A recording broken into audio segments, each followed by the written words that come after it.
A young billionaire comes across hungry twin sisters, begging on the street, and leaves them in the care of his wheelchair-bound wife.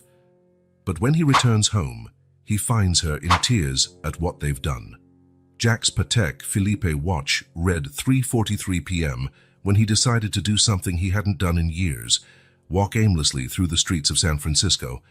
From the 47th floor of his office in the financial district, where he spent most of his days, the city looked like a perfectly organized chessboard. But down on the ground, walking on uneven sidewalks, it felt different. It felt real. Jack Morrison had everything money could buy.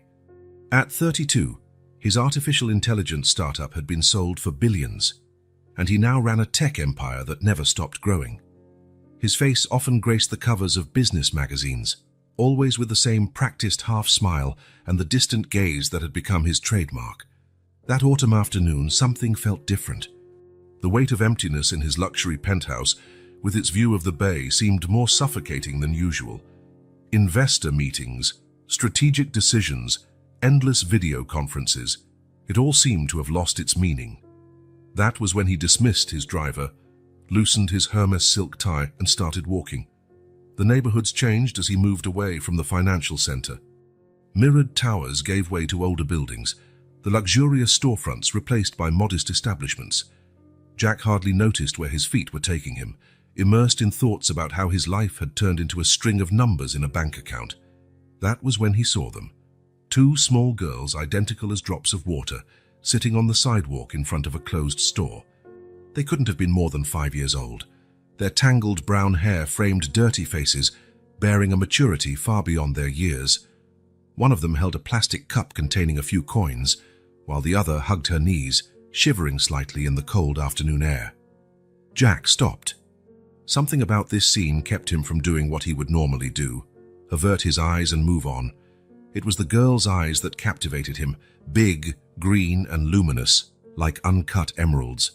Amidst the dirt and despair, those eyes shone with an intensity that hypnotized him. "Excuse me, mister." The voice was as small as the girl who produced it. "Could you help us buy some food?" The one holding the cup, he would later learn her name was Amy, spoke with a mix of hope and resignation that broke his heart. The other, Emily, remained silent. But her eyes spoke volumes. Jack hesitated.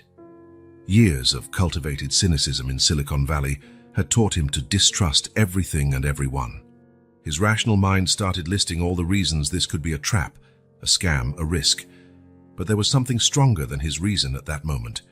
He knelt down so he was at eye level with them. Up close, he noticed details his privileged 47th floor view had never allowed him to see. The small patches on their worn-out clothes, the dried tear marks on their dirty cheeks, the shoes that were practically falling apart. "Are you hungry?" he asked, feeling how inadequate his own question was the moment the words left his mouth. Emily, the quiet one, nodded so vigorously that a few strands of hair fell over her eyes. Amy clutched the cup of coins against her chest, as if afraid he might take it away. "Where are your parents?" The question came out naturally, though Jack already suspected the answer. "Mommy's in heaven," Amy replied with devastating simplicity. "And Daddy left a long time ago." The silence that followed was filled only by the distant sounds of traffic and the thumping of his own heartbeat in his ears. Jack glanced at his $500,000 watch, his custom-tailored Italian suit, his Oxford shoes that cost more than many cars. All of it felt absurdly obscene in the raw reality before him. The girls exchanged looks when he stood up abruptly. For a moment, fear flashed in their eyes, as though expecting him to walk away like so many others before. But Jack was making the most important decision of his life. "Come with me," he said, extending both hands. "I'm taking you somewhere safe." Amy and Emily exchanged glances again, sharing that silent conversation only twins seem capable of having. After a moment that felt like an eternity, Amy placed her small hand in his. Emily, hesitant, followed her sister. As they walked toward his car, Jack was already making plans. His penthouse had 3 empty bedrooms that were never used. There was plenty of space, not just in his home, but in his heart. He knew complications would arise, legal issues to address, drastic changes in his life. But for the first time in years, He felt he was doing something truly meaningful. "Do you like ice cream?" he asked, trying to break the nervous silence. Emily, who hadn't said a word so far, gave a small smile and nodded. Amy squeezed his hand more tightly. When they reached his imported car, Jack helped the girls into the back seat. He looked at their faces in the rearview mirror, dirty, tired, but with a spark of hope in those astonishing green eyes. In that moment, he knew his life would never be the same. "I'll take care of you," he promised, more to himself than to them. "You won't have to beg on the streets anymore." As he drove toward his penthouse, Jack began mentally listing everything they needed: new clothes, proper food, a doctor, documents, a social worker. It would be a long journey, but something in his heart told him it was the right path. The emptiness that had haunted his existence was beginning to fill with something money could never buy: purpose. The sun was beginning to set over San Francisco Bay when Jack opened the door to his penthouse. The girls stepped in timidly, wide-eyed at the luxury they had never seen. "Welcome to your new home," he said, feeling both the weight and the joy of those words. From that day on, Jack Morrison would no longer be just a lonely billionaire. He would be the guardian of two little souls destiny had placed in his path. Sarah Morrison stared at the blank canvas in front of her, brush suspended in mid-air like an unanswered question. The adapted studio in the penthouse was her refuge, a space where physical limitations seemed less important. The large windows let in the golden light of late afternoon in San Francisco, illuminating her unfinished works and bathing the space in amber tones. At 30, she still had the ethereal beauty that had once made her one of the most promising artists of her generation. Her red hair, now shorter for practicality, framed a delicate face with deep blue eyes that seemed to hold stories words could never tell. 3 years had passed since the accident. 3 years since a rainy night, and a drunk driver had redrawn the contours of her existence. Sarah had been returning from a successful exhibition in Los Angeles, her name starting to gain recognition in the competitive world of contemporary art. A moment of distraction, the deafening sound of metal against metal, and then silence. When she woke up in the hospital, Jack was by her side, holding her hand as though she were made of crystal. He was the first to hear the diagnosis: complete spinal cord injury, T10, T12 vertebrae. In practical terms, it meant she would never walk again. In artistic terms, it meant she would have to reinvent how she created. "Art finds a way," she murmured to herself, repeating the mantra she had developed during months of rehabilitation. She adjusted her position in the motorized wheelchair, Jack's gift, equipped with every possible feature to ease her mobility, and finally touched the brush to the canvas. The studio was a testament to her adaptation: easels with adjustable heights, brushes with adapted handles, a work table specially designed to accommodate her chair. Jack had hired top ergonomic specialists to transform the space, making it not just accessible but comfortable. Her eyes settled on the framed photograph on the wall, she and Jack on their wedding day, 2 years before the accident. Sarah wore a vintage dress she'd found in a small shop in Paris, her hair then long and blowing in the bay breeze. Jack looked at her, as if she were the most precious work of art in the world. In some ways, that look had not changed, even after everything. The gentle sound of her wheelchair wheels on the wooden floor echoed as she moved around the studio. Her most recent paintings reflected her journey, intense colors and more abstract strokes, different from the delicate landscapes she used to create. The change was not just aesthetic, it was a reflection of her inner transformation. "Life is like a blank canvas," her art teacher used to say.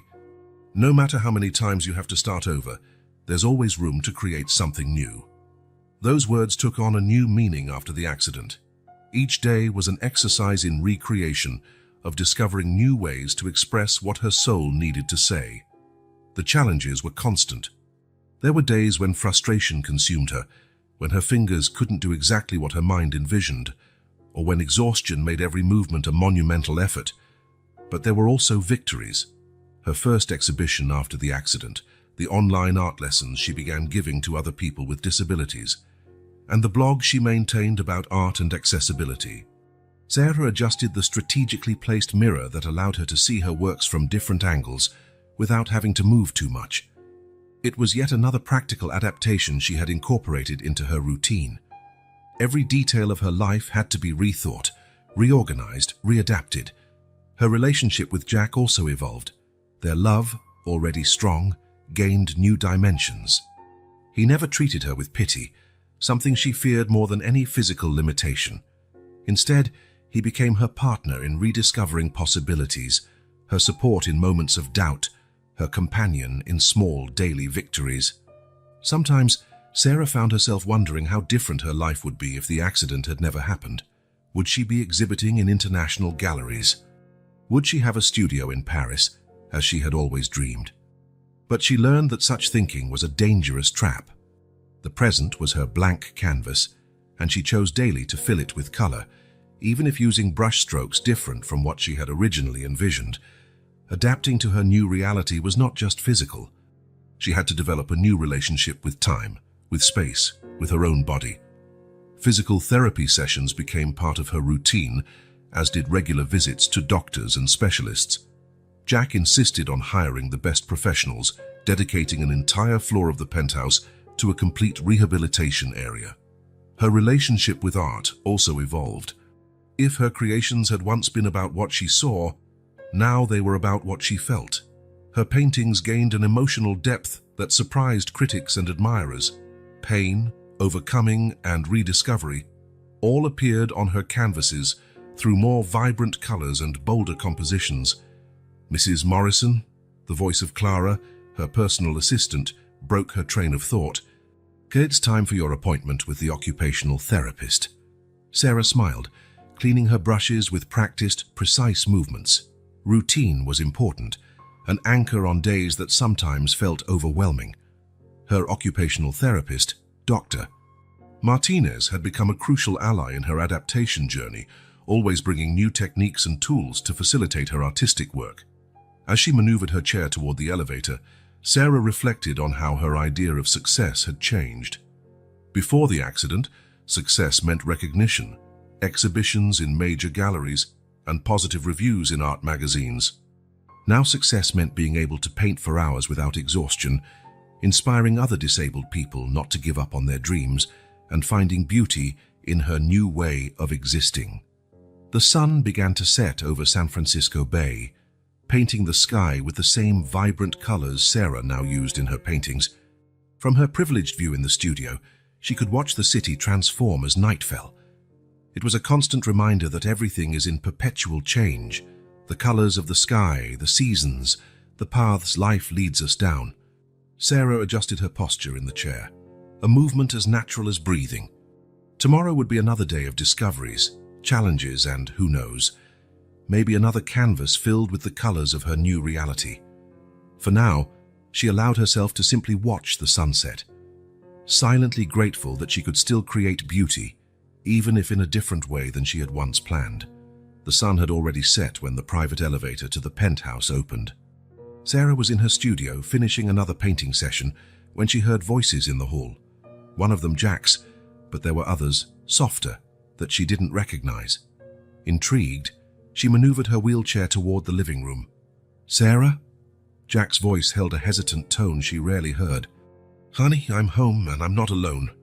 When Sarah entered the living room, the scene before her felt surreal.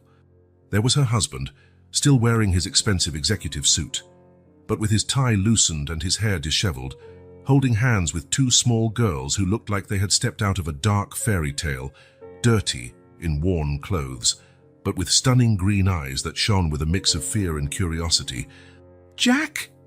It was all she managed to say, her voice barely masking her confusion. "I can explain," he began, running his hand through his hair, a gesture Sarah knew well, the one he made when he was nervous. "These are Amy and Emily. I found them on the street today." The girls partially hid behind Jack's legs, watching Sarah with a mixture of fascination and apprehension. One of them, Sarah still didn't know which, clutched a plastic cup with a few coins against her chest. "On the street," Sarah repeated, her mind scrambling to understand. "Jack, what exactly is going on?" Jack knelt beside the girls, staying at their eye level. "Girls, this is Sarah, my wife. My..." She's an amazing artist and has the kindest heart I've ever known. Amy, the one holding the cup, stepped forward slightly. Do you paint pictures? Her voice was just a whisper. Sarah's expression softened for a moment. Yes, I do. Would you like to see my studio later? The girls nodded timidly, but Sarah quickly turned back to Jack. Honey, can we talk in the kitchen for a moment? Jack nodded. Clara, he called to the assistant who had been discreetly observing, could you stay with the girls for a moment? Maybe show them where the bathroom is so they can wash up. As soon as they reached the kitchen, Sarah let out a breath she hadn't realized she was holding. Jack Morrison, have you completely lost your mind? You can't just bring children off the street into our home. They were alone, Sarah, Jack replied, his voice tinged with both defensiveness and pleading. Hungry, begging for money on the sidewalk. Their mom died, their dad abandoned them. And did you verify their story? Are you sure this isn't some kind of scam? You didn't see their eyes, Sarah. You didn't see how... He paused, searching for the right words. How lost they looked, like I felt before I met you. Sarah closed her eyes for a moment, taking a deep breath. In their 8 years of marriage, she had seen many sides of Jack, the ruthless businessman, the devoted husband, the generous philanthropist. But this impulsiveness, this was new. What exactly are you suggesting, Jack? That we suddenly become guardians to 2 children, just like that? Temporarily, he responded quickly. Just until we figure out their legal situation, see if they have relatives or... His voice trailed off when he saw the look on Sarah's face. Temporarily, she repeated, thoughtful. Jack, nothing about raising children is temporary. Have you thought about how this would affect our lives, our routine? And my condition? Your condition doesn't stop you from anything, Jack interrupted firmly. You're the most capable person I know. From the other room came the sound of childish laughter. Clara had apparently managed to make the girls feel more at ease. Sarah maneuvered her chair to the kitchen door, watching the 2 small figures, now with cleaner faces, as Clara gently brushed out their tangled hair. They're twins, Jack said softly. 5 years old. Amy's more talkative, Emily's quieter. But they have this incredible connection, like they can speak without words, Sarah finished, observing the girls' significant glances while Clara worked on their hair. Jack knelt beside Sarah's chair, taking her hands in his. I know it's crazy, I know it's impulsive and potentially complicated, but when I saw them today, it was like something clicked. Like I finally understood why we have this huge penthouse, why we've accumulated so much money without really enjoying it. Sarah studied her husband's face. In recent years, especially after her accident, she had grown used to being the one needing care, special considerations, adaptations. The idea of adding 2 vulnerable children to the mix was terrifying. But there was something in Jack's eyes, a certainty she rarely saw unless he was closing a business deal. They'll need clothes, Sarah said at last, and we'll have to adapt one of the guest rooms. 2 beds, proper closets. Jack's face lit up. Does that mean... It means I'm willing to try... temporarily. She emphasized the last word. We need to contact the proper authorities, verify their story, do everything legally. Jack kissed her, a kiss full of gratitude and promise. I'm already making a mental list of everything we need. A pediatrician for a full checkup, new clothes, school materials.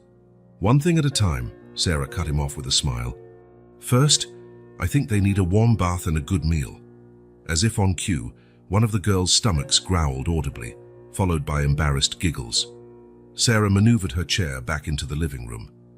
Amy, Emily, she called gently. The girls turned to her, their freshly combed hair framing faces that were beginning to show their real beauty beneath the dirt. So would you like to take a warm bath and then eat something? We can have macaroni and cheese and maybe... She paused dramatically. Ice cream for dessert. The girls' eyes widened at the mention of ice cream. Emily, who had barely spoken, took a small step towards Sarah. Could it be chocolate? Sarah felt something melt inside her chest. Of course it can be chocolate.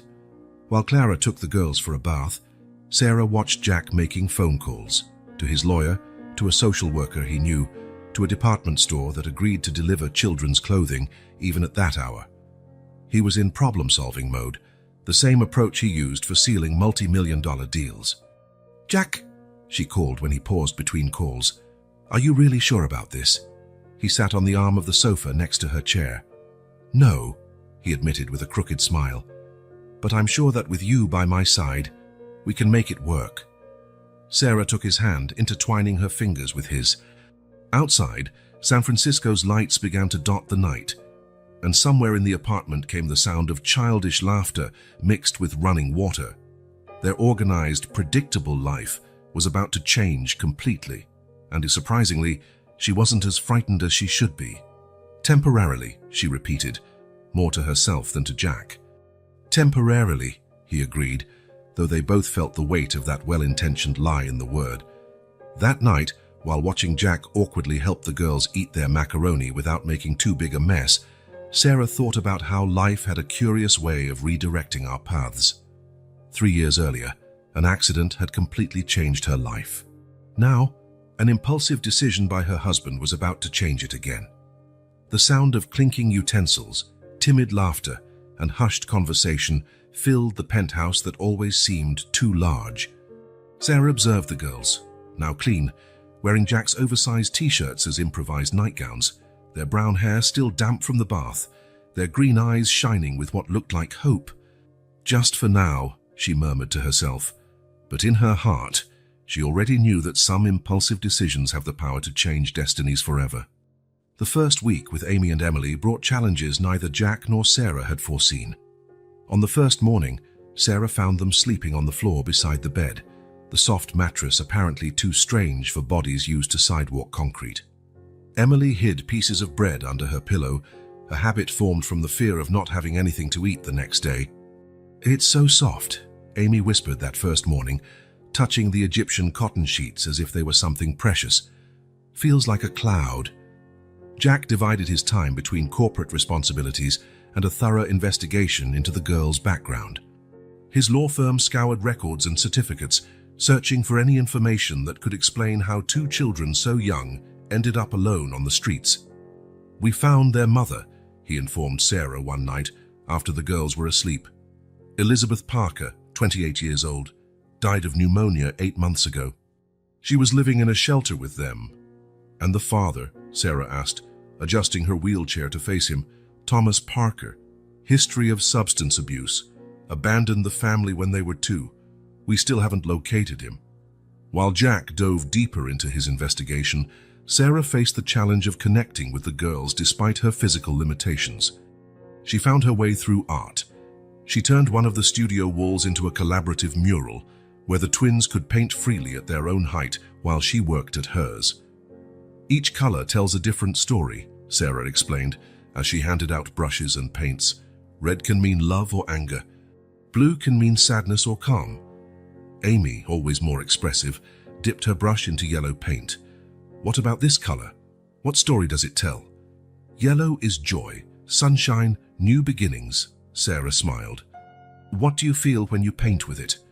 Emily, usually the quiet one, surprised everyone by answering, It feels like home." A new routine gradually took shape. Sarah created a reward system for mealtimes, gold stars for every time they managed to eat calmly with good manners. 5 stars earned them a special painting session in the studio. Hygiene was another significant challenge. The girls were afraid of the bathtub, preferring quick, cold showers. Sarah turned bath time into an adventure, telling stories of mermaids and sea princesses, while Clara helped with the practical details. "Look at the size of that soap bubble," Sarah encouraged them, watching the girls slowly lose their fear of warm water. Jack, despite being busy with his investigation, made sure to be there for the important moments. Every night, he read bedtime stories to the girls, using different voices for each character. Sarah watched from the doorway, her heart warmed by the scene. The nightmares were frequent. The girls woke up screaming, haunted by traumatic memories. Sarah implemented a nighttime routine with a soft light and classical music playing quietly. "The piano notes are like little musical stars," she explained. "They light up the darkness with their melodies." Communication was a constant challenge. The twins had their own silent language, exchanges of looks and subtle gestures that excluded adults. Sarah began studying their expressions, learning their meanings. Emily wrinkles her nose when she's confused, she shared with Jack. Amy twists the tip of her hair when she's anxious. And I thought I was observant just by noticing they're identical, Jack joked, admiring his wife's dedication. Jack's investigation revealed more details of the girls' past. They ran away from the shelter 3 weeks after their mother died, he told Sarah. The staff said they were inseparable. And now? What's the next step? Legally, we need to notify the authorities, but... Jack hesitated, running a hand through his hair. What if we pursued adoption? Sarah looked at her wheelchair, then at the mural covered in colorful paintings. It wouldn't be easy. Your condition doesn't define your ability to be a mother, Jack said firmly. You've been more of a mum to them in 1 week than some people are in a lifetime. A noise in the hallway interrupted their conversation. Amy and Emily stood in the doorway, wearing matching pajamas Clara had chosen. Aunt Sarah, Amy asked shyly, can we paint today? The mural wants more color, Emily added, her voice more confident than in her first days there. Sarah felt her eyes well up. Of course you can, my little artists. How about painting a family today? The girls ran to the studio, their light footsteps echoing through the penthouse that once felt too big. Jack kissed Sarah's forehead before leaving. I'll keep investigating, he said, but now with a different goal. Not just to find out their past, but to secure their future. Our future, together. Sarah watched the girls preparing their brushes. Emily no longer feared dark colors, and Amy was learning not to waste paint. Small victories signaling a slow adjustment, wounds beginning to heal. On the mural, amidst bursts of joyful yellow and hopeful blue, 4 figures holding hands were taking shape. 2 small, one in a wheelchair and 1 tall with a tie. It was the portrait of a different kind of family, imperfect and precisely because of that perfectly real. That night, after the girls had gone to sleep, Sarah found more pieces of bread stashed under Emily's pillow, but this time, next to the bread was a drawing. 4 smiling figures, colored with the yellow of hope, the blue of peace, and the red of love. At the top, in shaky childlike letters, it read, Our Home. It was on a rainy afternoon that Sarah noticed the first significant change. Emily, the quieter twin, approached her wheelchair, holding one of the studio's brushes. Can you teach me how to paint clouds? She asked softly, but without her usual tremor. I want to paint the sky like it is today. Sarah felt her heart expand at that small request. It wasn't just about painting clouds. It was the first sign that Emily was beginning to open up, to trust. Of course, sweetie, she said, maneuvering her chair to the easel. Come here, I'll show you a special trick. Amy, who was playing with building blocks in the corner of the studio, perked up. Within seconds, she was beside her sister, green eyes sparkling with curiosity. First, we need to pick the right colors, Sarah explained, mixing shades of gray and white on the palette. Notice how the clouds outside aren't just white. They have different tones, like they carry secrets in their shadows. The girls watched, fascinated, as Sarah demonstrated the technique, their small faces intent on every brushstroke. Jack Mears, on his way to a video conference, stopped at the studio door, quietly taking in the scene. Now it's your turn, Sarah offered them the brushes. Remember, there's no mistake in art, just different ways of expressing yourself. Emily was the first to try, her little hand trembling slightly as she touched the brush to the canvas. Amy followed shortly, and soon the studio was filled with enthusiastic whispers and soft laughter. Jack cancelled his meeting. Sitting discreetly on a sofa in the corner, he watched in wonder as a transformation unfolded before his eyes. With infinite patience, Sarah guided the girls through the creative process, turning each brushstroke into a lesson in confidence and self-expression. Look, Uncle Jack, Amy suddenly called, noticing his presence. I made a cloud that looks like a bunny, and mine looks like a sleeping dragon, Emily added, her voice growing in self-assurance. Jack walked over, studying their paintings with theatrical seriousness. I see we have 2 promising artists here. I think we should schedule an exhibition. Sarah noticed the sparkle in the girl's eyes at the word exhibition. What if we hang your work in the hallway? We can host a special vernissage this weekend. What's Amy tried to pronounce vernissage. Sarah smiled. It's a French word for the opening of an art show. We can invite Clara and have a little reception with grape juice and cookies. The twins exchanged excited looks, their silent language now carrying notes of joy instead of fear. That night, after the girls went to bed, Jack found Sarah in her studio, working on her own painting. They're different now, he observed, gently massaging her shoulders. They're lighter, more childlike. Sarah set her brush down and turned her chair to face him. I noticed you cancelled your meeting today. Some things are more important than business, he replied simply. Watching you with them, it's like witnessing tiny daily miracles. They're the miracles, Jack. They're teaching me as much as I'm teaching them. Today, while explaining how to blend colors, I realized I was relearning how to see the world through their eyes. A soft sound drew their attention.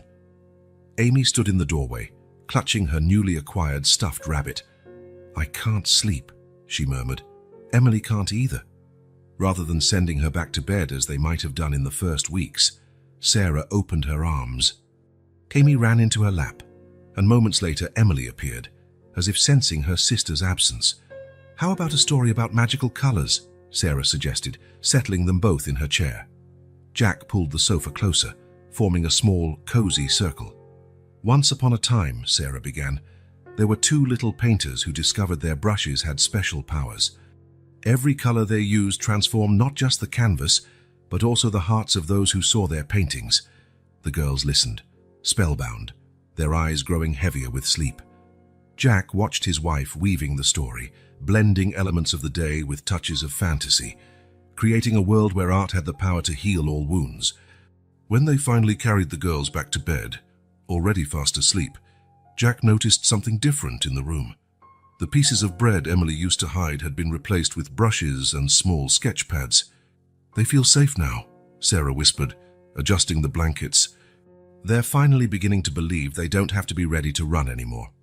On the bedroom wall, a growing collection of drawings told the story of this transformation. The earliest pictures were dark, with hesitant lines and isolated figures.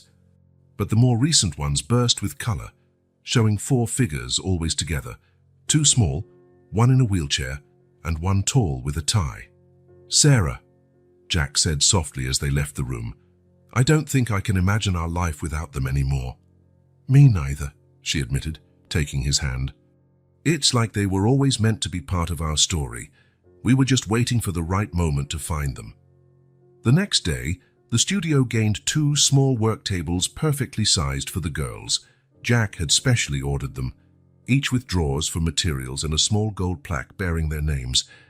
Now you have your own space to create, Sarah announced, watching the girls' faces light up at the sight of the tables. Is it really ours? Emily asked, running her fingers over the plaque with her name. As real as the love we feel for you, Sarah answered without hesitation. The words came naturally, and the moment they were spoken, everyone knew their absolute truth. They were no longer just an artist in a wheelchair and a workaholic CEO temporarily caring for 2 street children. They were a family, built with strokes of trust, colors of affection, and the ever-sharpening outline of unconditional love. Jack Morrison glared at the stack of files on his desk with growing frustration. As CEO of one of Silicon Valley's largest tech companies, he was used to finding solutions to complex problems. But now, after weeks of intense investigation, the answers he sought seemed increasingly elusive. Mr. Morrison, his secretary announced through the intercom, Detective Rodriguez is here for the weekly report. Show him in, Jack replied, quickly organizing the scattered papers.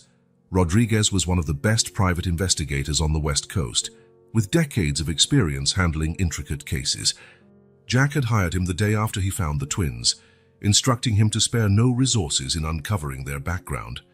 Good morning, Mr. Morrison, the detective greeted him, his tired face betraying sleepless nights. Unfortunately, the news isn't very encouraging. Jack motioned for him to sit. Go on. We expanded the search to all orphanages and shelters within a 200-mile radius. We cross-referenced data with child protective systems in 3 states. but it's as though Amy and Emily simply appeared out of thin air. Jack picked up one of the photos of the girls from his desk, a recent picture of them painting with Sarah in the studio. What about their mother? Elizabeth Parker. Rodriguez checked his notes. That's another dead end. We did find a death certificate for an Elizabeth Parker matching the approximate date, but the details don't line up. The woman we found was 45, with no registered children. How is that possible? Jack ran a hand through his hair in frustration. 2 children can't just exist without leaving a trace. Birth certificates, medical records, school enrollment. That's exactly what makes this case so intriguing, Rodriguez leaned forward. In my 3 decades in the field, I've never seen anything like it. It's as though someone deliberately erased any record of these girls' existence. Jack felt a chill run down his spine. You think something illegal could be involved? It's a possibility we can't rule out. Child trafficking, forged documents. These are scenarios we need to consider. The executive rose and walked to the window of his office. Below, San Francisco pulsed with its everyday bustle, unaware of the mystery consuming him on the 47th floor. What about the father? Thomas Parker. Another ghost. We found dozens of Thomas Parkers in the system, but none fitting the profile. We checked rehab centers, homeless shelters, even prisons. Nothing. Jack turned to the detective. How long until the authorities start asking questions? Honestly, it's surprising they haven't already. You're housing 2 undocumented children. Under normal circumstances, that alone would have triggered multiple alarms. Maybe it's time to consider other avenues, Jack murmured, more to himself than to Rodriguez. Adoption, legal guardianship. With all due respect, Mr. Morrison, without paperwork proving the girl's origins, any legal process will be extremely complicated. Jack took out his phone, showing Rodriguez a recent photo. Sarah teaching the twins how to blend colors, all 3 faces lit up with genuine smiles. Look at them, Rodriguez. They're not just a case to solve. They're 2 children who finally found a home, a family. I won't let bureaucracy or a mysterious past ruin that. The detective studied the photo for a moment, his expression softening. I'll keep digging. I have some contacts in social services who might help us quietly. Maybe if we can establish a plausible narrative. Do whatever it takes, Jack interrupted. Money is no object. Just don't find a legal way for us to keep our family together. After Rodriguez left, Jack remained in his office late into the night, reviewing every document and report, searching for overlooked clues. His phone buzzed, a message from Sarah with a video of the girls. They had put on a small puppet show, hand-painted by them. Watching their excited faces on the screen, Jack felt a renewed determination. The mystery of the twins' background was unsettling, but maybe what mattered most wasn't where they came from, but where they were going. At home that night, he found Sarah in her studio, working on a new project, a large family portrait. How did it go with Rodriguez? She asked, noticing his worried expression. Nothing yet, he sighed, sitting beside her chair. It's like we're chasing ghosts. Sarah paused her painting and turned to face him. Maybe it's time to accept that some questions don't have answers, Jack. What matters is the present, the love we're building. But what if someone comes forward to claim them? What if we find something that could tear them away from us? Then we fight, Sarah answered simply, with all the resources we have, with all the love we feel. But until then, we focus on giving them what they never had, stability, security, a family. From the girls' room came the sound of laughter and soft music. Amy and Emily had created a nightly ritual of dancing before bed, something Sarah encouraged as a form of artistic expression. You know what Emily told me today? Sarah asked, a gentle smile on her lips. She said she wants to be an artist when she grows up, just like Aunt Sarah. And Amy said she wants to be a businesswoman, just like Uncle Jack.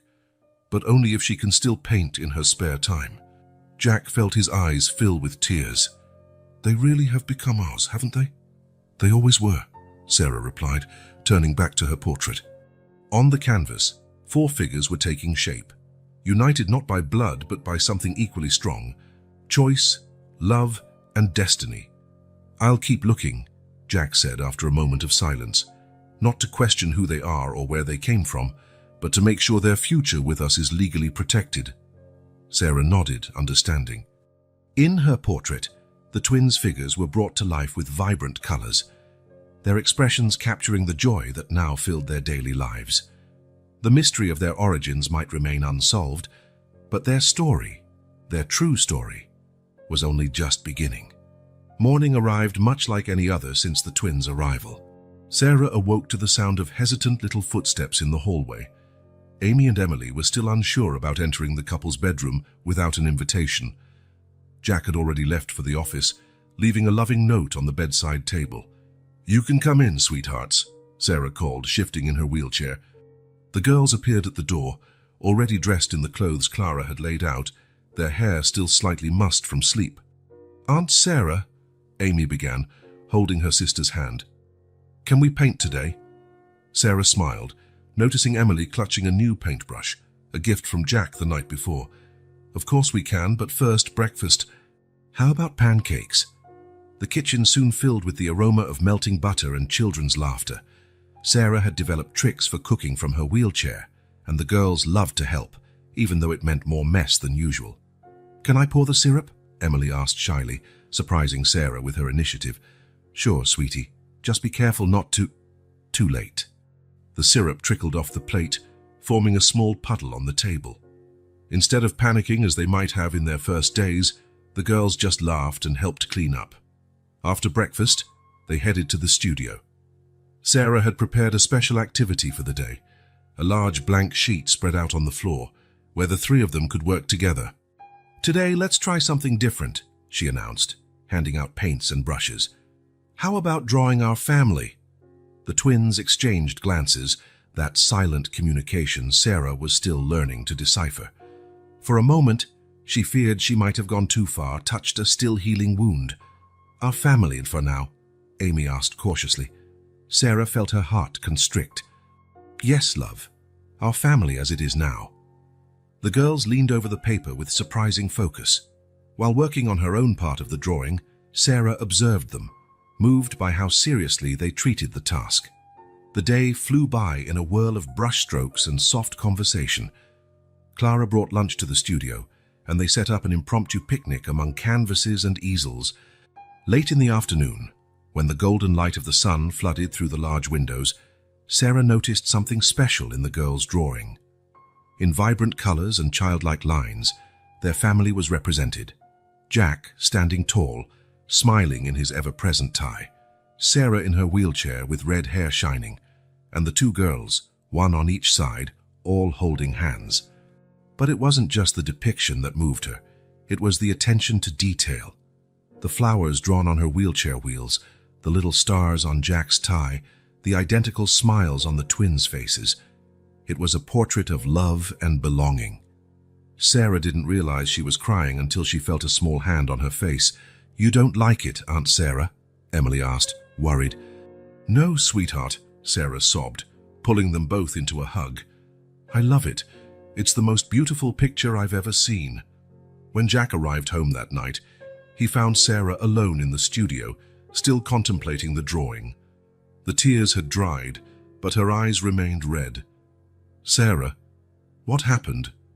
Are the girls—" "They're fine," she interrupted gently. "Clara is giving them a bath. Come see this." Jack approached, studying the drawing intently. "It's beautiful," he murmured, noticing each little detail. "You know what Amy said when they finished?" Sarah asked, her voice trembling slightly. "She said, 'Now it really looks like a real family.'" Jack knelt beside Sarah's chair, taking her hands in his. "Is that what's making you cry?"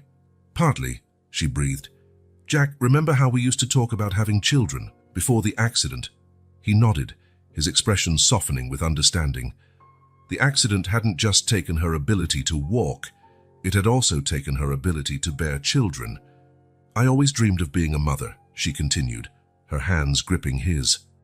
"After the accident, I thought that dream had died along with so many others. But these girls, Jack, they've brought something back to life in me." "Sarah, I know the investigation isn't going well," she went on. "I know there are legal complications, unanswered questions. But look at this drawing, Jack. Look how they see us, how they already consider us family." Jack stood and walked over to the window. The sun was setting over San Francisco, painting the sky with the same vibrant colors the girls had used in their drawing. "You're suggesting that we adopt them," Sarah finished. "Officially, permanently. Not as a temporary solution, but as a real commitment." From the bathroom came the sound of laughter and splashing water, Clara gently scolding them for whatever mischief they were making. "It won't be easy," Jack said, returning to stand by Sarah. "With no documentation and the mystery about their origins, since when have challenges ever scared you?" Sarah smiled, pulling him closer. "You built an empire from scratch. I learned to paint from a wheelchair. We can do this, Jack. We can give these girls what they need most, a real permanent family that loves them unconditionally." Jack looked again at the drawing, at those 4 figures united by colorful lines and a child's love. In the corner, in shaky letters, Amy and Emily had written, "Our happy family." "You know what?" he finally said, a smile forming on his lips. "I think they've already adopted us first." Sarah laughed through fresh tears. "So it's decided. It's decided. We're making this drawing legally real." At that moment, Amy and Emily came running into the studio, already in pajamas, wet hair, and bright smiles. "Uncle Jack," they called in unison, throwing themselves into his arms. "Look what we made today." Jack picked them up and carried them closer to the drawing. "It's the most beautiful thing I've ever seen," he said, his voice thick with emotion. "Do you know why?" The girls shook their heads, curious. "Because it's real," he replied, exchanging a meaningful look with Sarah. "Just like the love we feel for you." Late that night, Jack stared at his laptop screen in his home office, dozens of tabs open about adoption processes. It was almost midnight, but sleep was far off. Sarah had already turned in, after hours of discussing the first steps they'd need to take. "Mr. Morrison," his assistant's voice came through the intercom. "Dr. Helena Martinez is on the line." Helena was one of California's most respected family law attorneys. Jack had spent the day trying to schedule a consultation with her, willing to pay whatever it took for her guidance. "Helena, thank you for returning my call so late." Jack Morrison asking about adoption law. "I have to admit I was intrigued," replied her experienced voice on the other end. "You mentioned it was a delicate case." Jack took a deep breath before explaining the situation, finding the twins, their lack of documentation, the fruitless search for relatives. Helena listened quietly, occasionally making notes. "Jack," she began after a pause, "I'll be frank. This is one of the most complex cases I've encountered. You're essentially housing 2 undocumented minors. Under normal circumstances, you'd be facing serious legal complications already." "I understand the risks," Jack said, raking a hand through his hair. "But we want to do the right thing. We want to give them a permanent home legally. The lack of basic documentation is our biggest obstacle," Helena explained. "No birth certificates, no previous school or medical records. We'd have to build their entire legal history from scratch." In the hallway, Jack heard light footsteps, probably Amy or Emily going to the kitchen for water, a new habit since they felt more comfortable roaming the house at night. "What do we do first?" he asked, lowering his voice. "We'll start by officially documenting the discovery of the girls. This involves the police, social services, the juvenile court. We need to establish a clear, well-documented narrative." Jack felt his stomach clench. "Is there a risk they'll be taken from us during that process?" "I'll be honest, yes, there is. Standard procedure would be placing them in a state shelter while the process unfolds." "That's not an option," Jack cut in, more sharply than he intended. "Sorry, Helena, but these girls have already been through enough trauma." "I understand. There are alternatives.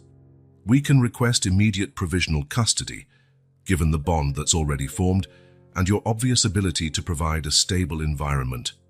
The next morning, Jack shared Helena's information with Sarah over breakfast. The girls were still asleep, allowing them to speak freely. "Provisional custody?" Sarah asked, rolling her chair closer to the table.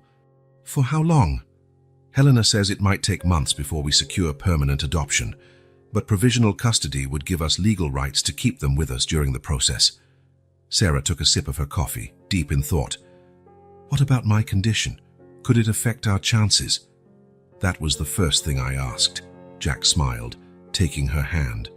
Helena was adamant. Your successful adaptation after the accident, your active art career, and our stable family structure all count strongly in our favor. The sound of childish laughter interrupted them. Amy and Emily were awake. Jack quickly put away the notes from his meeting with Helena.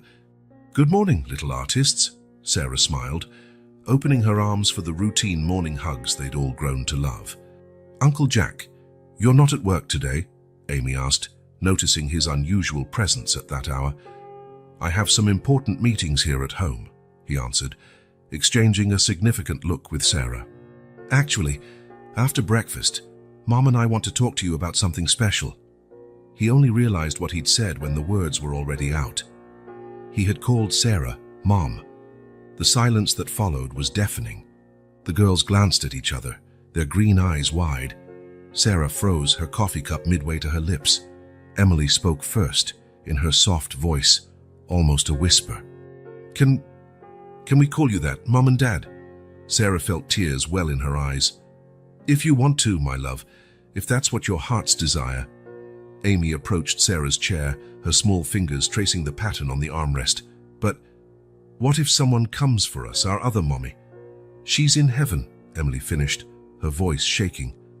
Jack knelt to face the girls. "No one's going to take you. In fact, that's what we want to talk about. Mom and I we want to make it official.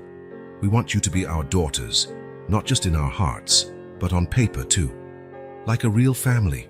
Amy asked, her eyes bright. "We're already a real family, sweetheart," Sarah answered, pulling them both closer. "The papers will just let everyone else know it, him too." Later that day, while the girls painted in the studio with Clara, Jack and Sarah had another video call with Helena. The lawyer outlined the next steps: psychological evaluations, social worker visits, adjusting the home environment, financial documentation. "It's going to be a long road," Helena warned. "And at times difficult, but from what I've heard about the four of you, it's worth every second." That night, after the girls were asleep, now in a room decorated with their own artwork, Jack found Sarah in her studio. She was working on a new painting, 4 silhouettes against a sunset, their shadows blending into one. "Are you sure you're ready for this?" he asked gently. "It's going to be intense, with a lot of people questioning us, evaluating us." Sarah set down her brush, turning to face him. "Jack, since the accident, I've learned the biggest challenges bring the greatest rewards. Look at us. Who would have thought we'd find so much love in such unlikely circumstances?" From the girls' bedroom came the soft sound of their breathing as they slept. At some point, without anyone noticing, those sounds had become the most important soundtrack of the house. "Tomorrow I'll start gathering the documentation Helena asked for," Jack said, massaging Sarah's shoulders. "It'll be the first step of many, and we'll take every step together," Sarah agreed, turning back to her painting, "as a family." The waiting room in Dr. Martinez's office was a study in neutral tones and elegant furniture, designed to convey calm professionalism. Sarah adjusted her wheelchair for the third time in 10 minutes, while Jack flipped through a magazine without really reading it. "Mr. and Mrs. Morrison," the receptionist called, "Dr. Martinez is ready to see you." Helena Martinez greeted them with a professional smile. Neat stacks of documents spread across her mahogany desk. "I have some updates on the process," she began, adjusting her glasses. "The background checks are underway, but some issues have arisen that we need to discuss." Jack instinctively took Sarah's hand. "What kind of issues?" "Social Services is particularly interested in how you found the girls. The lack of official documentation raises red flags in the system. And," she paused briefly, "there are concerns about the adaptation of your home environment." Sarah felt her stomach tighten. This was what she had feared from the start, that her condition would be seen as a hindrance. "Our home was fully adapted after my accident," she argued, her voice firm despite her anxiety. "I'm completely independent in every area. And we have an exceptional support team," Jack added. "Clara, our assistant, has been with us for years and has built a great bond with the girls." Helena made some notes. "That's good. In fact, a strong support network is a plus. But we need to prepare for a series of evaluations: psychological, social, in-home visits." The following week, the couple found themselves in a marathon of interviews and assessments. Dr. Patricia Wong, the psychologist assigned by social services, spent hours interviewing each of them separately. "How do you imagine your routine once the girls start school?" she asked Sarah during one session. "We already have it planned out," Sarah replied, surprised by her own confidence. "The school we chose is 10 minutes away. We have a van with manual controls that I can drive, and for activities requiring more mobility, Jack and Clara can step in." The psychologist made a note. "And what about times of crisis? Medical emergencies, for example?" "We have a detailed plan for every scenario," Sarah explained. "My condition taught me the importance of planning, but also flexibility." The home visits were particularly stressful. The social worker, Mrs. Chen, examined each room with a critical eye, making endless notes on her clipboard. "Impressive," she said upon seeing the adapted studio where Sarah taught the girls art. "You've clearly thought of everything." "Sarah is the real architect of these adaptations," Jack explained proudly. "She turned every challenge into an opportunity for innovation." At night, after the girls were in bed, the couple often met in the studio to share worries and hopes. "What if they decide I'm not capable enough?" Sarah whispered one night, her hands trembling slightly on her wheelchair's rims. "If they think the girls need a mother who can run after them in the park?" Jack knelt beside her. "Then we'll show them how you taught the girls to see the world through color and art, how you turned this studio into a place of healing and love, how your wheelchair never stopped you from being the amazing mom you already are." Weeks turned into months. Each new document or evaluation brought a mix of hope and dread. The girls, sensing the tension, became even more affectionate. "Mom," Amy called one afternoon while they painted together, "can we make a special picture?" "Sure, honey." "Special how?" "To show the important people that we want to stay here forever." Sarah felt her heart melt. Emily, mixing colors on her palette, added softly, "We can paint everyone happy, like a real family."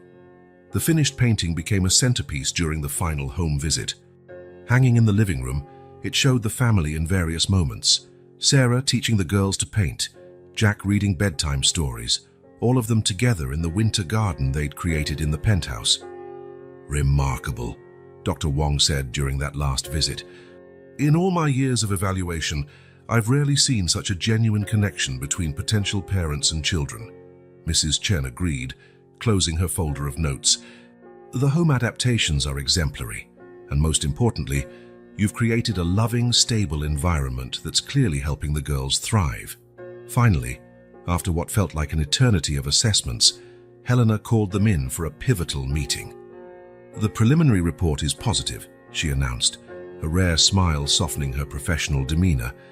"The evaluation team was particularly impressed by how you turned potential obstacles into strengths." "So does that mean—" Sarah hardly dared to finish her sentence. "We still have a long road," Helena cautioned, "but the biggest concerns have been addressed. Your condition, Sarah, far from being a barrier, is cited as an example of resilience and adaptability that benefits the girls." Jack exhaled the breath he hadn't realized he was holding.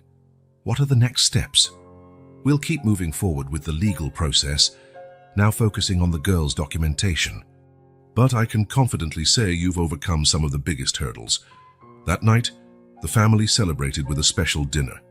The girls helped Clara make pizza, and the penthouse filled with laughter and flour. "You know," Sarah remarked, watching Amy and Emily attempt to spin the dough in the air like real pizza chefs, "I think all these evaluations have only made us more certain of our decision." Jack, wiping flour off his face after an enthusiastic hug from the girls, grinned. "How so?" "Every question we answered, every adaptation we showed, every moment we proved our capacity to be a family, it all just reinforced what we already knew in our hearts. That we're a family," he finished, watching the girls now trying to teach Clara their special sauce-spreading technique. "Exactly," Sarah smiled, flour stains on her wheelchair attesting to her role in the culinary chaos, and no amount of red tape can change that. On the eve of the final adoption meeting, Sarah found Jack on the penthouse balcony. He was standing by the railing, looking out at the lights of San Francisco, a glass of whiskey untouched in his hand. The gentle bay breeze ruffled his hair, and his posture revealed the tension he'd been carrying for weeks. "You can't sleep either?" Sarah asked, maneuvering her chair beside him. Jack smiled without taking his eyes off the city. "I've been thinking. It's funny how life changes. A few months ago, my biggest worry was launching new software. Now I can barely focus in board meetings." Sarah reached out, gently touching his arm. "Are you scared?" "Terrified," he admitted, finally turning to her. "Not of the adoption itself, but what if I'm not a good father? What if all my money and influence aren't enough to protect them from the traumas they've already faced? Jack Morrison, the man who never shows vulnerability, finally revealing his fears," Sarah teased, hoping to lighten the mood. He sat down on one of the balcony chairs so their eyes were level. "With you, I can just be Jack. Not the CEO, not the billionaire. Just a man scared by the responsibility of being a dad. You know what my therapist told me recently?" Sarah scooted her chair closer. "That parents who worry about being good parents are usually already on the right track. It's that awareness of responsibility that helps us rise to it." From the girls' room, a soft light shone under the door. Amy had developed the habit of reading to Emily before bed. Short children's books Jack had bought, filling an entire shelf with colorful stories. "They've changed so much," Sarah remarked, her voice filled with emotion. "Remember how they were on that first day? So frightened, so distrustful. And now we have to limit their time in the studio so they'll do other activities." Jack laughed softly. "You've turned them into little art prodigies." "And you?" Sarah raised an eyebrow. "I can see how Emily is captivated when you talk about technology. She has the same curiosity you do." They fell silent, letting memories of the past months flow between them. Emily's first genuine smile during a painting session. Amy learning to help Sarah in the kitchen by naturally adapting to her chair height. Both girls rushing into Jack's arms every evening when he returned from work. "Sarah," Jack broke the silence, "do you have any regrets that we made such a big decision so quickly?" "Not for a second," she answered without hesitation. "Sure, we still have a lot to learn, a lot to adapt to, but when has that ever stopped us?" Jack stood up, walking over to a box he'd placed in a corner of the balcony. "I got something today. I wanted to show you before I show the girls." Inside the box were 2 gold nameplates, elegant and shiny, Amy Morrison and Emily Morrison. "For when it's official," he explained, his voice breaking. "I thought we could put them on their bedroom doors." Sarah felt tears well up again. "Morrison," she whispered, running her fingers over the engraved letters. "Our daughters. I had some other things made too," Jack continued, pulling out more items, personalized backpacks, matching t-shirts, even small aprons for when they paint with you. "Always the planner." Sarah smiled through her tears. "But what about the fears, the insecurities?" "They're still here," he admitted, sitting back down. "But I've realized they're part of the journey. It's not about being perfect. It's about being present, learning, growing together." From the girls' room came a small thud, followed by giggles. Jack was halfway to the door when Amy's voice chimed, "Sorry, Mom and Dad." Emily just dropped the book. They shared a look. Just months ago, such noise would have terrified the twins, afraid of punishment. Now it was just part of a normal family routine. "I think we should get some sleep," Sarah suggested, turning her chair toward the bedroom. "Tomorrow's a big day." "Wait," Jack stopped her gently. "There's one more thing I want to show you." He picked up his tablet, showing her the project he'd commissioned, a complete remodel of the winter garden to turn it into a family space. There would be an art area with adapted easels for Sarah and the girls, a cozy reading nook, and even a small maker lab Jack planned to use for projects with the twins. "It's perfect," Sarah whispered, imagining the possibilities for that space. "Like us," Jack replied, leaning in to kiss her. "Individually imperfect, but perfect together." That night, lying in bed, they continued sharing their hopes and fears in the darkness. They talked about school, about handling questions regarding the girls' past, about how best to help them process their trauma. "You know what scares me the most," Sarah confessed. "That someday they might think we don't love them as much as we would biological children." Jack turned to her. "Then we'll show them every day that love has nothing to do with biology." That family is about choice, about commitment, about being there through the good and the bad. A soft noise at the door interrupted them. Amy and Emily stood there, hugging their new stuffed animals. There was thunder, Emily explained timidly. Can we sleep with you? Amy added. Sarah and Jack exchanged a quick look before making room in their king-size bed.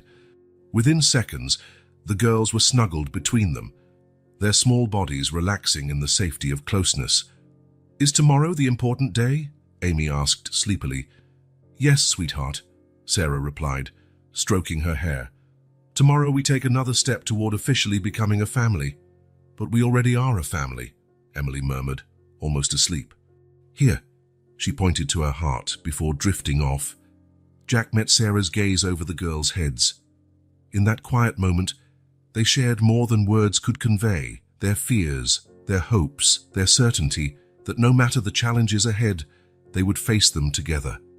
The family they had built didn't follow conventional patterns. A wheelchair-bound artist, a reformed workaholic executive, and two little twins rescued from the streets. But perhaps it was precisely this unlikely combination that made it so special, so unique, so truly theirs. The manila envelope on Jack's desk looked harmless, but its contents were about to shake the foundations of the new family they were building. Rodriguez, the private investigator, had requested an urgent meeting that morning. We found the girl's father, he announced bluntly the moment he entered Jack's office. Thomas Parker is alive, and he's in prison. Jack felt the air rush from his lungs. Prison. San Quentin State Prison, serving 15 years for international drug trafficking. Rodriguez opened the envelope, spreading documents and photographs on the desk. But that's only the tip of the iceberg. With slightly shaking hands, Jack examined the police records, old news articles, court documents. The story that unfolded was darker than any of them had imagined. Elizabeth Parker, Rodriguez went on, pointing to a photo of a young woman with green eyes, the same eyes Amy and Emily shared. 28 years old, an elementary school teacher. Met Thomas in 2017, married 6 months later. The twins were born in 2019. What happened to her? Jack asked, though he dreaded the answer. Officially, pneumonia left untreated, but the reality... Rodriguez hesitated. She was living in precarious conditions with the girls after discovering her husband's illegal activities and trying to escape. Thomas had cut off all her financial resources. She died for lack of proper medical care. Jack closed his eyes for a moment, fighting the surge of anger welling up inside. And him. Arrested 3 months before her death, an international operation, multiple charges, convicted a week after Elizabeth died. The girls were sent to a shelter from which they escaped. Why couldn't we find these records before? Someone tried to erase all traces, Rodriguez explained. Probably associates of Thomas, trying to protect the girls from rivals in the drug trade, but they made one mistake. They overlooked a prison visitation log. Elizabeth brought the girls to see their father once, 2 weeks before she died. That's how we made the connection. Jack's hand hovered over his phone, contemplating how to break this news to Sarah.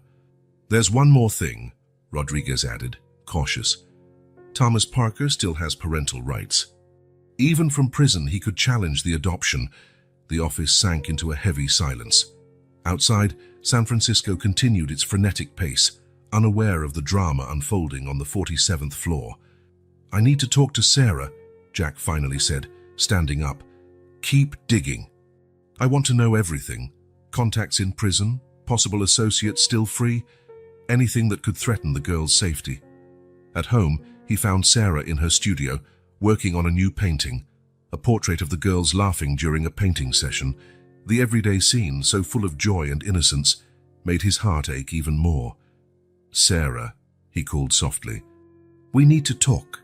She recognized the gravity in his voice and put down her brushes. Jack relayed everything Rodriguez had discovered, watching shock, sadness, anger, and fear cross her face. That poor woman, Sarah whispered when he finished, trying to protect her daughters until the end. Sarah, we need to decide our next move. If we keep going with the adoption, Thomas can contest it. If we back off, Sarah cut him off, her voice rising. Jack, those girls are our daughters. It doesn't matter what we found out about their past or how complicated this gets. We fight for them. But if he tries to, he lost any right to them when he chose crime over family, Sarah stated firmly. Elizabeth died trying to protect them. Now it's our turn to continue that fight. Just then they heard laughter from the hallway. Amy and Emily were returning from a swimming lesson with Clara, their animated voices debating who swam faster. Look at them, Jack, Sarah said softly.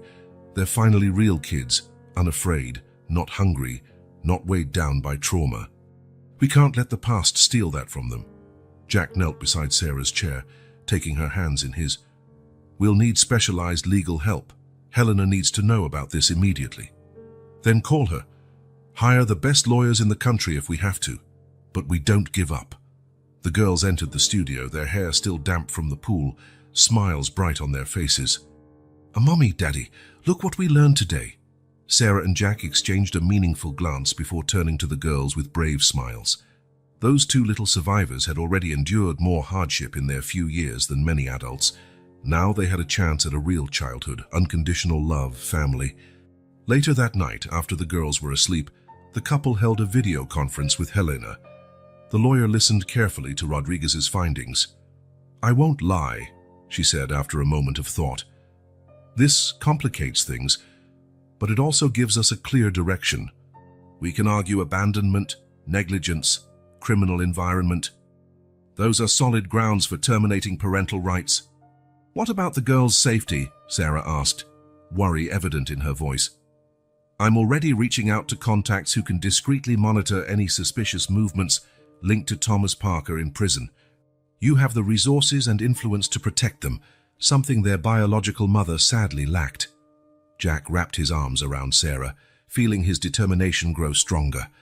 The girls' past was a dark shadow, but their future could be bright. They would make sure of it. Elizabeth Parker died trying to give her daughters a better life, Sarah said softly. We'll honor her sacrifice. We'll give the girls everything she dreamed of for them, love, security, opportunities. And justice, Jack finished. We'll make sure the man who destroyed her life never harms these children again. From the girls' room came the soft sound of their sleeping breaths. In their dreams, Amy and Emily were just two loved, safe children, free from a past they barely understood, and their adoptive parents were determined to keep it that way, whatever the cost. The social services conference room felt smaller that morning. Sarah adjusted her wheelchair again, while Jack, impeccable in his suit but with dark circles hinting at sleepless nights, held her hand. Across the table, Mrs. Chen flipped through a thick file, her professional neutrality only heightening their anxiety. Mr. and Mrs. Morrison, she finally began, setting the papers aside. Over the past few months, we've closely followed your journey with Amy and Emily. We've conducted home visits, interviews, psychological assessments. And now, we've reached the final decision. Sarah squeezed Jack's hand tighter. Since discovering the twins' biological father, the couple had been on an emotional roller coaster. Helena had worked tirelessly to ensure Thomas Parker's criminal record would serve as a point in their favor, not against them. As you know, Mrs. Chen continued, cases involving children without proper documentation are extremely delicate. Adding to that, there's the particular circumstance of your condition, Mrs. Morrison. Sarah's heart pounded, but she kept her head high.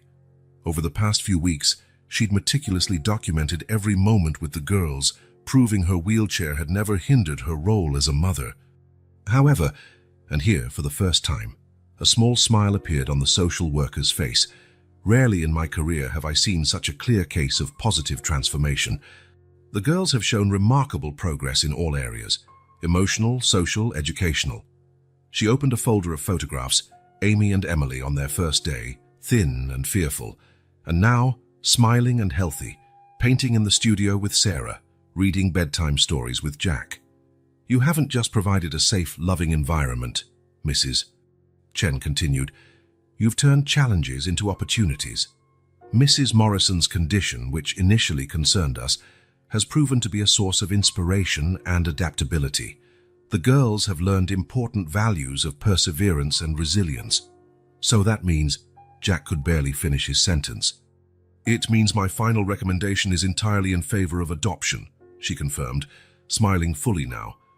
Given the newly discovered family background, I strongly suggest granting you permanent custody. Sarah couldn't hold back her tears. Months of anxiety, doubts, difficult moments, everything had led to this. There's one more thing, Mrs. Chen added, standing. Please wait a moment. She briefly left the room, returning with Amy and Emily, who had been waiting with Clara. The girls ran to their adoptive parents, faces shining with anticipation. Emily, the social worker spoke gently, do you know why we're all here today?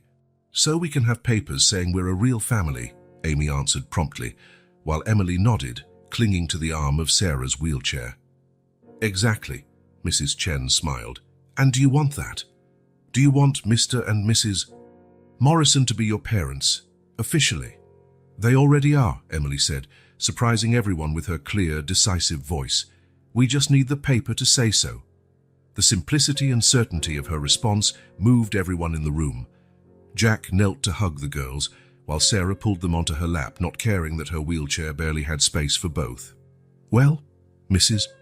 Chen said, clearing her throat, also visibly moved. Let's make official what's already in your hearts. I have the preliminary documents right here. Helena, your attorney, has reviewed them. All we need are your signatures.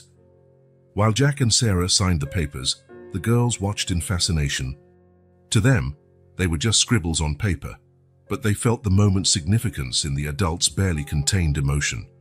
Mom, Amy whispered to Sarah, can we paint our bedroom sign with the name Morrison now? Sarah laughed through her tears. Yes, my love. Let's do it together. And can we tell everyone at swimming class that you're really our parents?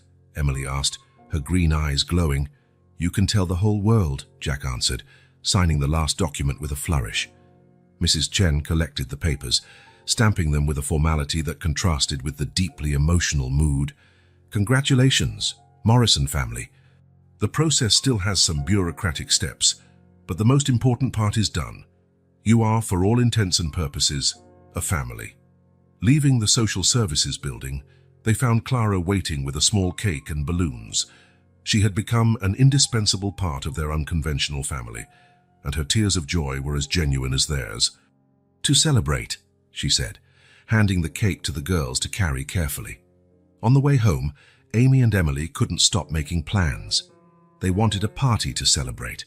They wanted to paint a new family portrait. They wanted photos with their new names. Watching them in the rearview mirror, Sarah's heart overflowed with love. Jack drove silently, but his smile said it all. They had overcome so many obstacles: her physical condition, the girl's dark past, legal complexities. And here they were, conquering each challenge with love and determination. At home, before cutting the cake, Sarah asked for a moment. She wheeled herself to her studio and returned with a covered canvas. I started this the day we found you, she told the girls, removing the cover. It was a family portrait. Jack, Sarah in her wheelchair, Amy and Emily. But it wasn't just a lifelike portrait. It was an explosion of colors and emotions, each brushstroke telling the story of their love, their struggles, their victories. Now it's complete, she said, signing the corner with the date. Just like our family. Morrison. Amy read the surname in the signature, sounding it out carefully. Our name now. Forever, Emily added, hugging her sister.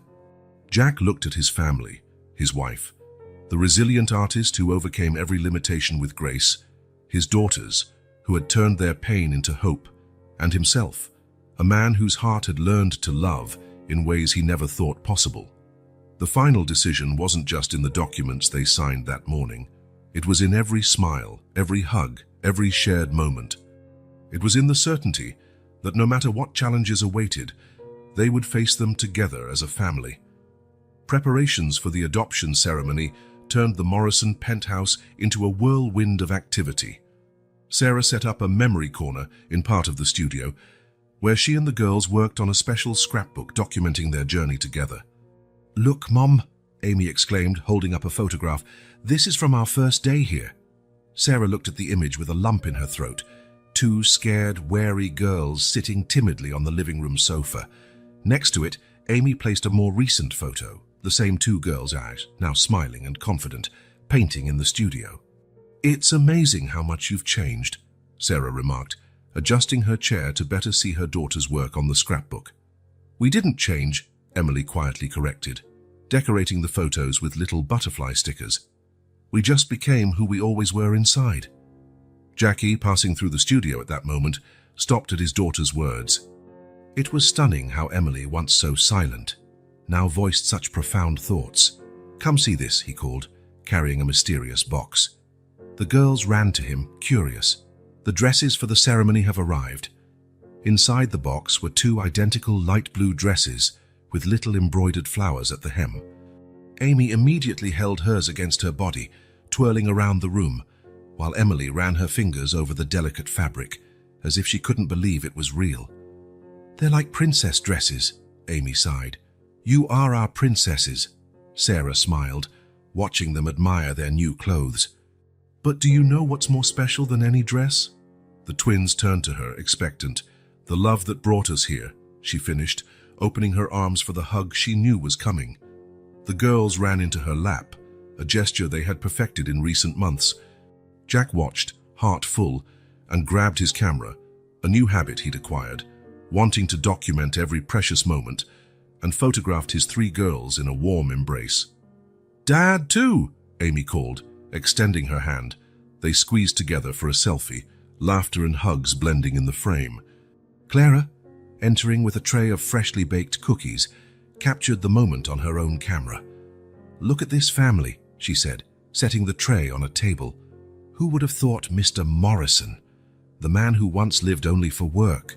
Jack laughed, sneaking a still warm cookie. "Life's full of surprises, Clara. The best ones come when we least expect them." The days before the official ceremony were filled with meaningful little moments. Sarah noticed how the girls no longer stashed food under their pillows, how their nightmares had become rare, how their smiles now came easily and truly. One evening, while helping the girls with their baths, a task Clara usually handled, but which Sarah insisted on joining whenever possible, Amy asked a question that caught her off guard. "Mum, after the papers say we're Morrison, nothing can separate us, right?" Sarah felt her heart tighten. "No one and nothing, my love. But you know what? Even without those papers, we're already a family here." She placed her hand over her heart. "Like a work of art," Emily remarked, swirling the bath foam. "First, we feel it. Then we put it on paper." Jack, passing by the hallway, paused to listen. His daughters, so young, yet bearing a wisdom forged by life's hardships, and now by love. Their bedroom had also undergone changes. The walls, once decorated with loose drawings, now displayed an artistic timeline Sarah had helped create. It started with tentative scribbles in dark colors and progressed to colorful explosions of joy. "It's our story," Amy proudly explained to the social worker during her last visit before the ceremony. "Mrs. Chen smiled, making her final notes. "A story of love and overcoming," she said, observing how the girls moved confidently around the space, how naturally they interacted with Sarah in her wheelchair, how they lit up whenever Jack appeared. On the night before the ceremony, the family gathered on the penthouse balcony. The San Francisco sky was exceptionally clear, stars shining over the bay. "Tomorrow's the big day," Jack commented, handing out hot chocolate, a tradition they'd created for special moments. "But we're already a family," Emily said with her quiet wisdom, repeating the thought that had become their mantra. "Yes, we are," Sarah agreed, adjusting the shawl around her shoulders against the cool night air. "Tomorrow just lets everyone else know what our hearts already do." Amy, yawning but resisting sleep, asked, "Can we sleep with you tonight?" It was a special request, reserved for important nights or after a bad dream. Jack and Sarah exchanged a knowing look. This night certainly warranted it. Later, with the twins sleeping soundly between them in their king-size bed, Jack whispered to Sarah, "Did you ever imagine that impulsive decision to bring home two little girls from the street would lead us here?" Sarah smiled in the darkness, her hand finding his over the sleeping children. "Sometimes the decisions of the heart are wiser than any decision of the mind, my love." Amy stirred in her sleep, murmuring about painting something, while Emily instinctively sought her sister's hand. That was how they were, even asleep, always connected. Now that connection extended to their adoptive parents, weaving bonds no paper needed to validate, but which the next day's ceremony would celebrate with all the joy they deserved. The family court looked different that morning.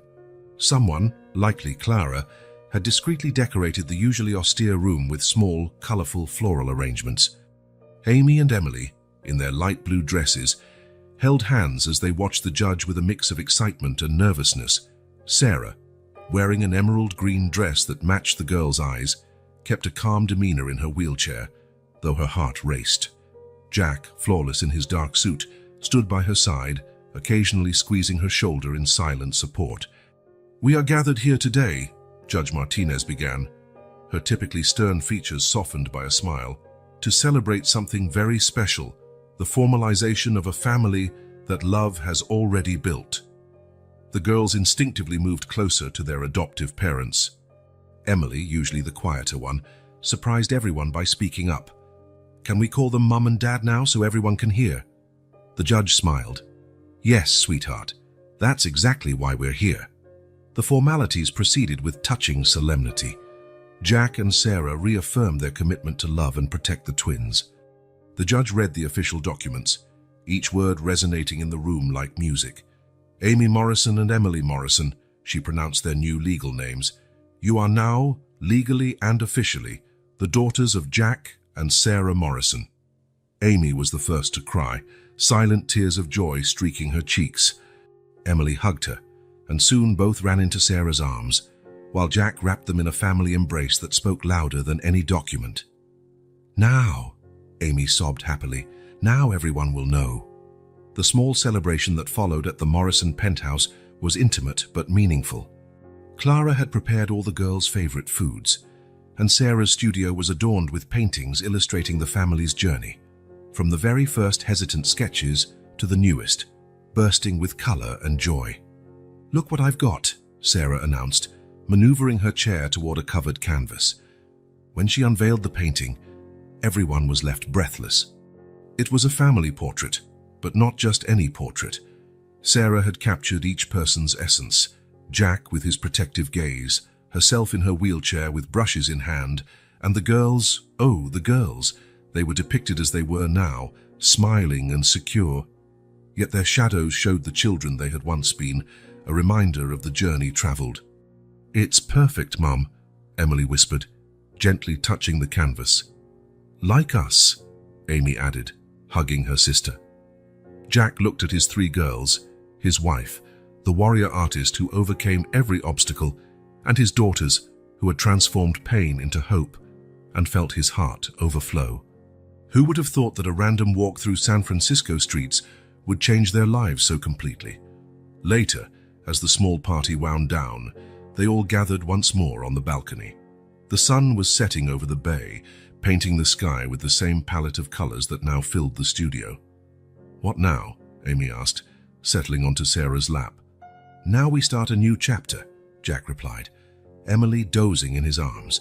"You both start school next month, and I'll teach you everything about colors and shapes," Sarah added. "And I'll teach you about numbers and computers," Jack said with a grin. "Can we just be happy?" Emily asked sleepily. "Yes, my love," Sarah answered, tears of joy shining in her eyes. "We can be very happy."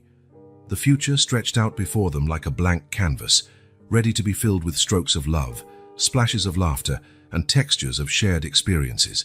There would be challenges, of course. Sarah's wheelchair would always require adaptations. The girls still bore scars from their past, and Jack would need to balance work and family life. But now they were the Morrisons, officially, legally, and more importantly, in their hearts. "You know what else I want to do?" Amy asked, already half asleep.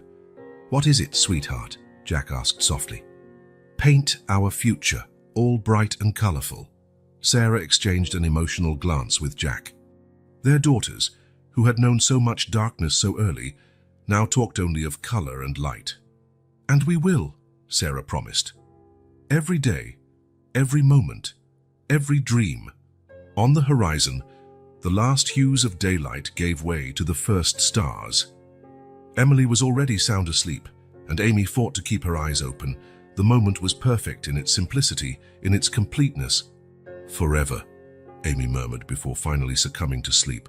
"Forever," Jack and Sarah answered in unison.